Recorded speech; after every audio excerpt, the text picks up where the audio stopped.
அன்பு சொந்தங்களுக்கு காலை வணக்கம்.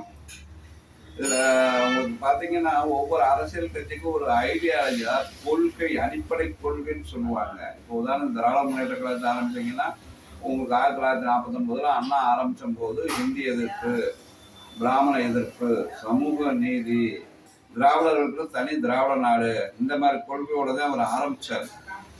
அதில் சில மாறுபாடுகள் இருக்கலாம், அது தப்பு இல்லை. அதே மாதிரி 1972 எம்ஜி ராமச்சந்திரன் திராவிட முன்னேற்ற கழக கட்சியிலேருந்து வெளியேறி அண்ணா திராவிட முன்னேற்ற கழகம்னு ஆரம்பித்தார். அவருக்கும் அதே ஐடியாலஜி தான், கொஞ்சம் வித்தியாசம் இருக்கும், அதை நம்ம மறக்க முடியாது. அதே மாதிரி கம்யூனிஸ்டுக்கு ஒரு ஐடியாலஜி உண்டு, காங்கிரஸுக்கு ஒரு ஐடியாலஜி உண்டு. எல்லா அரசியல் கட்சியுமே தன்னுடைய ஐடியாலஜியை மிக தெளிவாக சொல்லியிருக்காங்க. பிஜேபிக்கு ஒரு ஐடியாலஜி உண்டு, இந்துத்துவாங்கிற அடிப்படையில் அனைவருக்கும் சமூக நீதி கொடுக்கணுன்றது பிஜேபியோட ஐடியாலஜி. இந்துக்கள் அனைவருக்கும் நீதி கிடைக்கிறது பிஜேபி ஐடியாலஜி.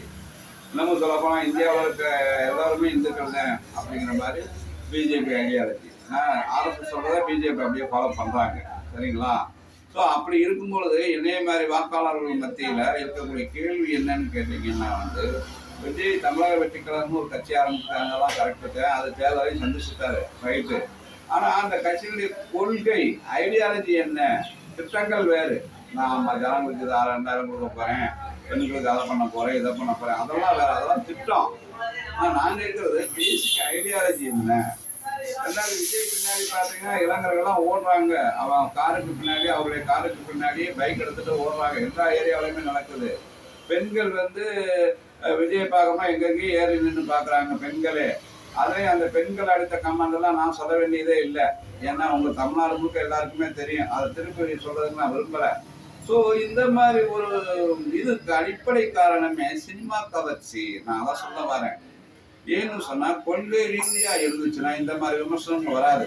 எங்கள் தலைவர் விஜய் இதெல்லாம் சொல்லியிருக்காருன்னு சொல்லுவாங்களே ஒழிய, விஜய்க்கு நான் பொண்டாட்டி இருக்க போகிறேன் அந்த மாதிரி விமர்சனங்கள்லாம் ஒரு ஆரோக்கியமான அரசியலுக்கு இடமே இல்லை. அதனால என்னை மாதிரி நடுநிலை வாக்காளர்கள் மனசுல தோன்றது என்னன்னா, விஜய் கட்சிக்கு என்ன போர் ஐடியாலஜி இருக்கு அப்படிங்கிறது தான். என்றும் உங்கள் கதிரேசன். நன்றி, வணக்கம்.